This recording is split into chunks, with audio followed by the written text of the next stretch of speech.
So hello everybody, welcome back to Physics Craving. My name is Dikshan Sabharwal. So today we are going to solve a question from Problems in General Physics by IE Iroda sir. So ये question जब मैंने पहली बार solve करा था तो मुझे भी काफ़ी कॉम्प्लिकेटेड लगा था, लेकिन ये इतना है नहीं, इसमें सिर्फ बेसिक कॉन्सेप्ट है, बस उसको थोड़ा अलग तरीके से बताया गया है। सो ये क्वेश्चन करने से आपके कॉन्सेप्ट काफ़ी अच्छे होते हैं, तो आज हम यही क्वेश्चन करने जा रहे हैं। So let's started. तो क्वेश्चन में हमसे पूछा गया, वैसे क्वेश्चन नंबर है चैप्टर 1 का क्वेश्चन नंबर 68। तो क्वेश्चन है at the moment t is equal to 0। यहाँ पे एक डायग्राम था, मैं डायग्राम बना लेता हूँ। एक डायग्राम है, एक ब्लॉक है, हाँ एक ब्लॉक है। सपोज कीजिए एक ब्लॉक है जिसका मास है m, जिस पे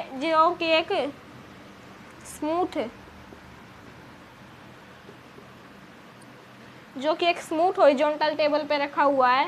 ये स्मूथ हॉरिजॉन्टल टेबल पे रखा हुआ है। इस पे एक एंगल से फोर्स लग रहा है। सपोज कीजिए वो एंगल है अल्फा एंगल से एक फोर्स लग रहा है। इस पे वो फोर्स लग रहा है, तो फोर्स है 80। और जो यहाँ पे a है वो कांस्टेंट है, मतलब कांस्टेंट एक्सेलरेशन से आगे की तरफ मूव करेगा, तो ये कांस्टेंट एक्सेलरेशन से मूव करेगा आगे की तरफ, तो कांस्टेंट है इसमें a कांस्टेंट है। तो यहाँ पे the permanent direction of this force forms an angle alpha with horizontal. तो इसमें जो ये एंगल बना रही है फोर्स, अल्फा एंगल से फोर्स लग रही है, तो हम इसको दो कंपोनेंट में डिवाइड कर लेते हैं, क्योंकि दो कंपोनेंट होते हैं एंगल के, एक y कंपोनेंट और एक x कंपोनेंट। y कंपोनेंट में साइन थीटा, x कंपोनेंट में cos theta y theta, cos theta sine theta, क्योंकि साइन थीटा p/h होता है। तो यहाँ पे जो फोर्स लग रही होगी हॉरिजॉन्टल कंपोनेंट में वो होगी F cos अल्फा, और ऊपर की तरफ फोर्स लग रही होगी, दो कंपोनेंट होते हैं, तो ऊपर की तरफ फोर्स लग रही होगी F साइन अल्फा। तो इस पे जब ये फोर्स लग रही होगी तो कुछ समय तक लिटिल टाइम तक ये इस प्लेन पे ही रहेगा। अब हमसे पूछा गया है the velocity of the body at the moment of its breaking off the plane. तो पहले हम ए वाला सोल्व करते हैं, बी वाला हम बाद में करेंगे। तो इसमें पूछा गया velocity of the body at the moment of its breaking off the plane. तो आपको पता है, हमें भी पता है कि इस टाइम पे इसका जो टाइम है वो टाइम को हम 0 कंसिडर कर लेते हैं, क्योंकि इस टाइम पे फोर्स लगनी शुरू हुई, और वेलोसिटी भी इसकी 0, क्योंकि अभी कोई वेलोसिटी है नहीं। तो सपोज कीजिए ये एक ओमेगा एक्सेलरेशन से, जो कि एक कांस्टेंट है ओमेगा एक्सेलरेशन से लिटिल समय तक ये ब्लॉक को आगे की तरफ पुल किया गया। फिर एक टाइम पे यहाँ पे भी ये अल्फा है, ये F cos alpha, F sin alpha, और ये F इज इक्वल टू 80 और ये M। सो मान लीजिए, सपोज कीजिए कि t is equal to t naught समय बाद ये जो ब्लॉक है ये इसके हॉरिजॉन्टल प्लेन से ब्रेक ऑफ कर दिया गया, मतलब अपने हॉरिजॉन्टल प्लेन से ब्रेक ऑफ हो गया, इसको ऊपर की तरफ खींच लिया गया F साइन थीटा की फोर्स से, F साइन अल्फा की फोर्स से। तो अब हमें पता है कि जब इसे ऊपर की तरफ खींचा गया होगा F साइन अल्फा की फोर्स से, तो जो इसकी फोर्स होगी F साइन अल्फा वो इक्वल हो जाएगी mg के, इस ब्लॉक के वेट के, क्योंकि तभी तो आप इसको ऊपर की तरफ खींच पाएंगे, तभी तो ये ब्रेक ऑफ द प्लेन होगा जब F sine theta y component equal हो जाएगा mg के। तो ये इसके इक्वल हो गया at t equal to t naught पे, और इस पे इसकी वेलोसिटी हो गई v नॉट। इस टाइम पे इसकी वेलोसिटी थी 0, इस टाइम पे इसकी वेलोसिटी हो गई v नॉट। जब ये बिल्कुल ब्रेकिंग ऑफ द प्लेन होने वाला था, फिर कह सकते हो चुका था, बिल्कुल just breaking off the plane हो चुका था, तब इसकी वेलोसिटी थी v equal to v naught. तो हमें इस v नॉट की वैल्यू फाइंड करनी है, तो इस v नॉट की वैल्यू फाइंड करने के लिए सबसे पहले एक्सेलरेशन निकालते हैं। एक्सेलरेशन, क्योंकि एक्सेलरेशन होता है delta v by delta t, change of rate of velocity with respect to time. तो इसका एक्सेलरेशन है ओमेगा, तो इसका एक्सेलरेशन होगा नेट फोर्स अपॉन में नेट मास, तो नेट फोर्स है इसमें आगे की तरफ हॉरिजॉन्टल डायरेक्शन में F cos theta, F cos alpha upon में मास, इसका मास। तो यहाँ से ओमेगा निकल के आया 80 cos alpha, 80 cos alpha, omega निकल के आ गया 80 कोस अल्फा, क्योंकि एफ जो है वो 80 है, टाइम के साथ इसकी फोर्स इंक्रीज होती जा रही है, जैसे जैसे टाइम आगे बढ़ रहा है तो इसकी फोर्स भी इंक्रीज होती जा रही है। तो आप कह सकते हैं फोर्स प्रोपोर्शनल है टाइम के साथ। तो अब हमें इसकी वेलोसिटी निकालनी है, वी नॉट निकालना। तो सबसे पहले हमारे पास इसका एक्सेलरेशन आ चुका है, तो जो एक्सेलरेशन है वो किसके इक्वल होता है? एक्सेलरेशन होता है rate of change in velocity with respect to time, इसके इक्वल होता है। Rate of change in velocity with respect to time kinematics में आपने पढ़ा होगा। तो अब हम इसी फॉर्मूले को इसमें पुट करते हैं और डेल्टा वी निकालते हैं या फिर वी नॉट निकालते हैं, क्योंकि रेट ऑफ चेंज आया ना 0 से लेके वी नॉट तक, तो हम इस फॉर्मूले को इसमें पुट करते हैं। तो यहाँ से D we by D T आएगा, D we by D T acceleration होता है तो ये आ गया 80 cos alpha theta, 80 cos alpha by M. तो अब आपको ये देख के लग ही चुका होगा, अब आपको ये देख के पता लग चुका होगा कि हम इसका इंटीग्रेशन करने वाले हैं। अब तो मैं इसको इरेज कर रहा हूँ, मैं बस इतने पार्ट को ऐड दूँगा क्योंकि इसका इंटीग्रेशन काफ़ी ज़्यादा होगा। तो आप इसको अभी यहाँ तक नोट डाउन कर ले।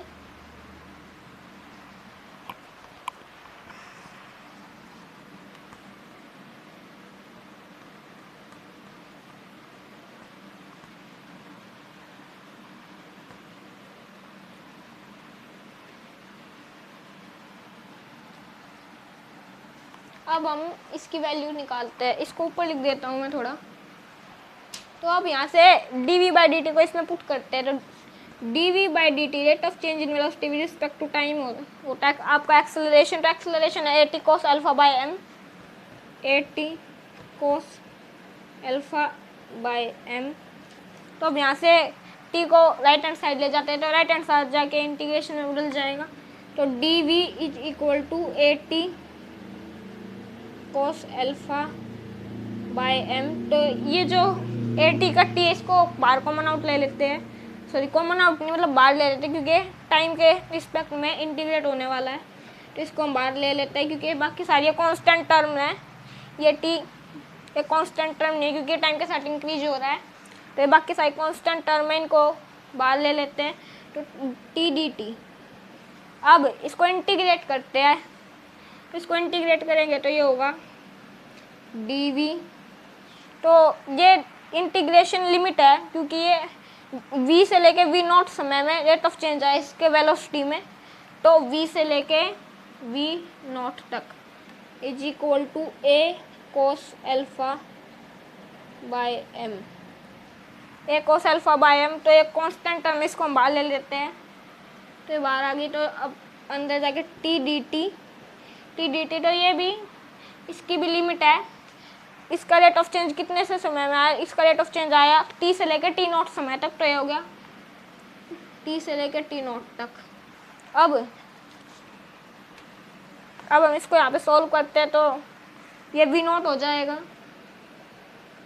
We naught is equal to a cos alpha by M into t square by 2 into T naught from t to t naught, क्योंकि वी जीरो है तो जब हम वी की जगह वी नॉट पुट करेंगे -0 करेंगे तो वी नॉट आएगा, और इंटीग्रेशन करने पे ये टी की पावर 1 है, टी की पावर 1 + 1 अपॉन में 1 + 1 हो जाएगी, n + 1 अपॉन में n + 1 होता है।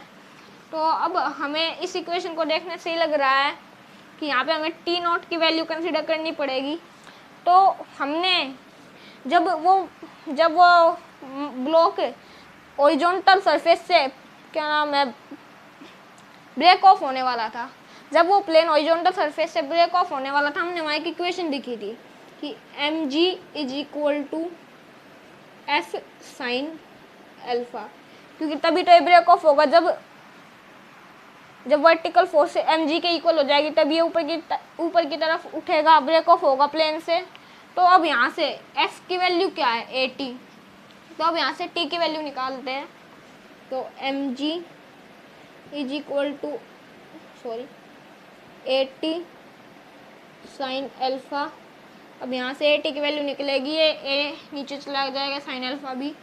तो mg by a sine alpha equal to t naught. तो ये टी नॉट समय पे ये ब्रेक ऑफ हुआ प्लेन से, तो टी नॉट। तो यहाँ से टी नॉट की वैल्यू आ चुकी है, हम इसको यहाँ पे लिख देते हैं। आपको पता चलेगा कैसा ही होगी वैल्यू, एस की वैल्यू 80 है। तो एफ साइन थीटा जब वर्टिकल फोर्स एम जी के इक्वल होगी, तभी तो ये ब्रेक ऑफ होगा प्लेन से, इसलिए ये इक्वल होगा। तो यहाँ इसकी वैल्यू ऊपर लिख लेते हैं, m g a sine alpha t naught is equal to m g a sine alpha. अब यहाँ पे टी नॉट आ जाएगा यहाँ पे इस साइड, क्योंकि ये टी की वैल्यू क्या है, 0, ये भी 0 है। टी की वैल्यू 0 है, तो ये टी नॉट आ जाएगा टी की जगह। तो वी नॉट आएगा A cos alpha by M into T naught square by 2। अब यहाँ पे टी नॉट की वैल्यू इसमें पुट करते तो हमारे पास वी नॉट की वैल्यू आ जाएगी। तो यहाँ से टी नॉट की वैल्यू पुट करेंगे तो होगा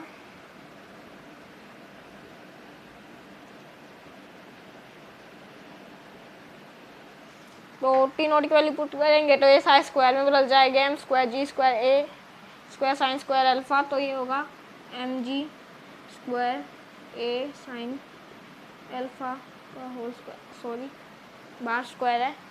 तो यहाँ पे 2 आएगा, यहाँ पे 2 आएगा। तो क्या हम इस 2 को बाहर ले सकते हैं एम के साथ, इस 2 को हम बाहर एम के साथ मल्टीप्लाई में ले सकते हैं। हाँ, ले सकते हैं। तो अब इस 2 को हम बाहर एम के साथ मल्टीप्लाई में ले लेते हैं, तो ये 2m हो जाएगा और ये a साइन अल्फा। तो अब यहाँ से इसका स्क्वायर करते रहे होगा, v naught is equal to a cos alpha by 2m into m square ji square by a square sine square alpha. तो अब यहाँ से एक एम से एक एम कैंसिल, ए से ए स्क्वायर कैंसिल। तो यहाँ से इसकी वैल्यू निकल के आएगी एम जी स्क्वायर कोस अल्फा है, cos alpha by 2a sine alpha, 2a sine square alpha, 2a sine square alpha. तो यहाँ से हमारे पास वी नॉट की वैल्यू निकल के आ चुकी है, यहाँ से हमारे पास वी नॉट की वैल्यू निकल के आ चुकी है, यहाँ से हमारे पास वी नॉट की वैल्यू निकल के आ चुकी है। तो अब हम इसको यहाँ पे लिख देंगे फिर हम। तो ये हमारे पास वी नॉट की वैल्यू निकल आ चुकी है। ये होगा उसका वेलोसिटी जब वो बैक ऑफ होगा प्लेन से, एम जी स्क्वायर कोस अल्फा अपॉन में 2a साइन स्क्वायर अल्फा। तो ये आ गया वी नॉट। तो अब हम इसको यहाँ पे लिख देते हैं, फिर सेकंड क्वेश्चन करेंगे।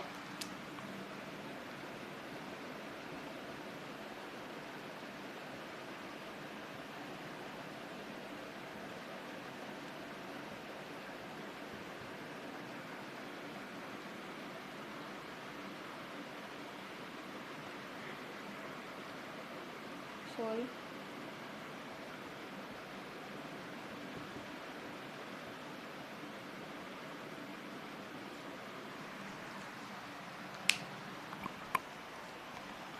तो अब आप इसको नोट डाउन कर ले, फिर हम सेकंड क्वेश्चन की तरफ बढ़ते हैं।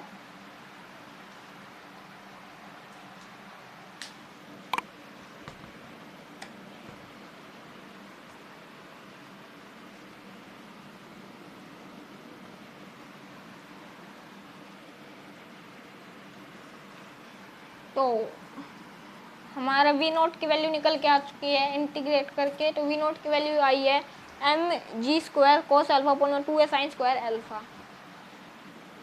तो अब हमारा क्वेश्चन नंबर बी है, क्वेश्चन बी है, B part, the distance traversed by the body up to the moment, कि बॉडी ने कितना डिस्टेंस ट्रेवल किया, बॉडी ने कितना डिस्टेंस चला किस मोमेंट पे जब वो ब्रेक ऑफ हुई प्लेन से, कि ये जो बॉडी है एम, इसने जब ये ब्रेक ऑफ हुई प्लेन से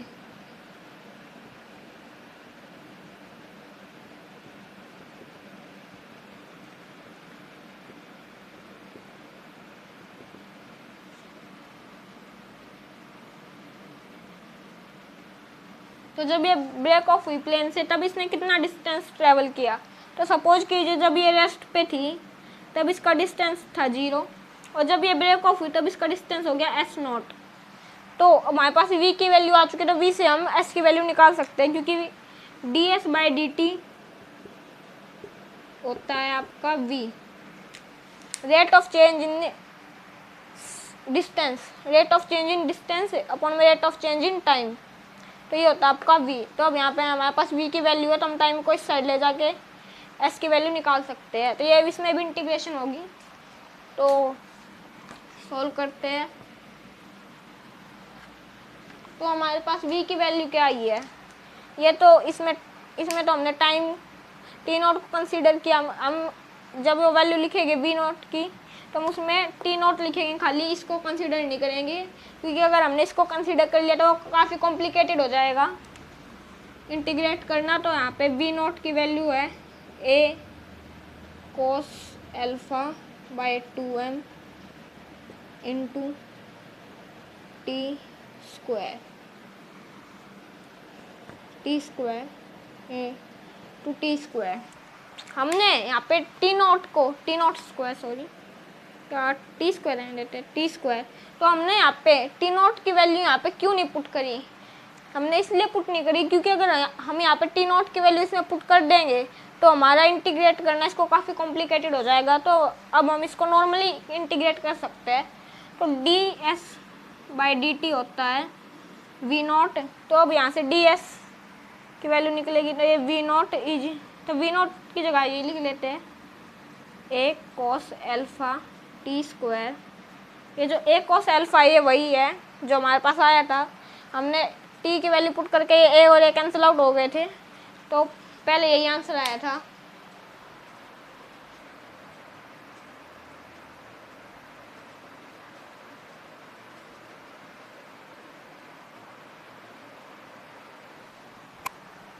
सॉरी कॉल आ गया था।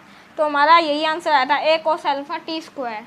तो अपॉन में 2m, क्योंकि जो टी स्क्वायर अपॉन 2 था, 2 को हम बाहर कॉमन आउट ले लिया तो 2m हो गया। तो अब हम इसको करते हैं, ये t को हम बाहर ले लेते हैं क्योंकि ये सारी कांस्टेंट टर्म है, तो कांस्टेंट टर्म बाहर आ जाएगी और t को इंटीग्रेट करेंगे टी स्क्वायर dt।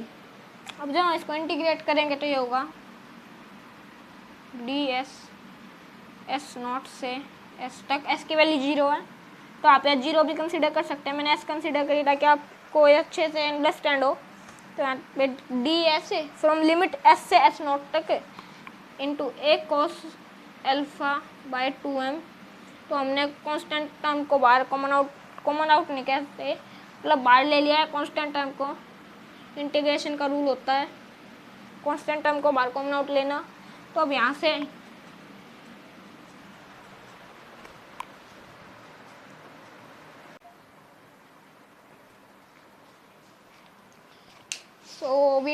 वीडियो अपने आप रुक गई थी, तो इसलिए वीडियो अपने आप रुक गई थी, पता नहीं कैसे। तो हम फिर से स्टार्ट करते हैं।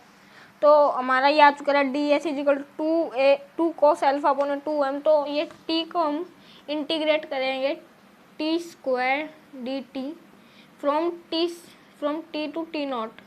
तो आप t को 0 भी लिख सकते हैं क्योंकि t 0 था, तो आप t को 0 भी लिख सकते हैं। तो जब हम इसको इंटीग्रेट करेंगे तो हमें पता है कि इंटीग्रेट करते x की पावर n को तो होता है x पावर n+1 अपॉन में n+1। ये फॉर्मूला है इंटीग्रेशन का। तो जब हम इसको इंटीग्रेट करें ये हो जाएगा टी क्यूब अपॉन में 3। तो ये हो जाएगा, ये जो एस है ये एस नॉट हो जाएगा।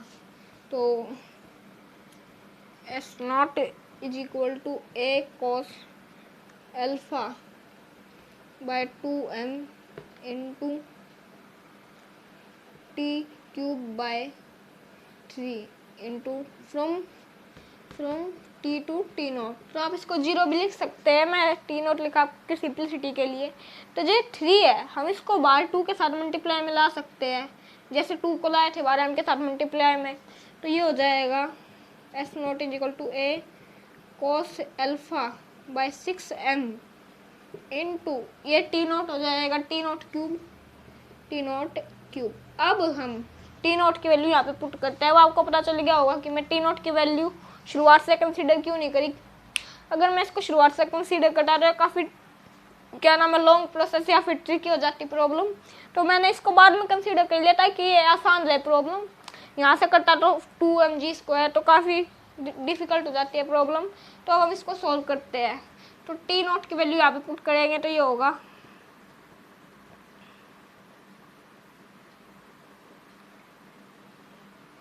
इंटू टी नोट क्या है mg a साइन अल्फा का क्यूब। तो जब इसको हम सॉल्व करेंगे तो ये होगा इन सब का क्यूब हो जाएगा। तो ये हो जाएगा a cos alpha by 6m into m cube, क्योंकि सबका क्यूब होगा m cube g cube a cube sign cube alpha.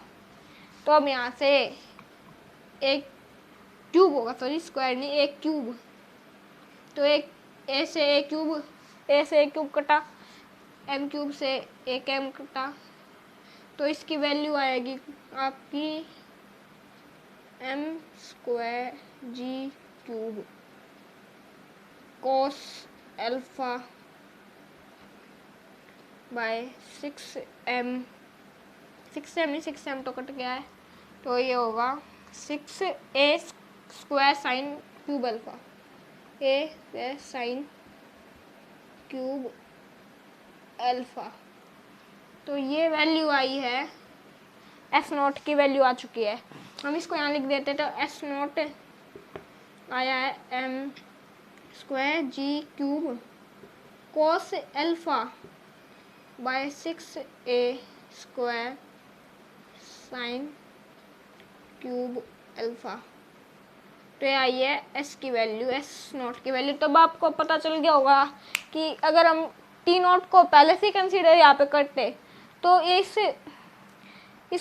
Differentiation को मतलब इस इंटीग्रेशन को सॉल्व करना काफ़ी कॉम्प्लिकेटेड हो जाता है, पर हमने इसको बाद में कंसीडर करा है तो इसको सॉल्व करना काफ़ी इजी हो गया।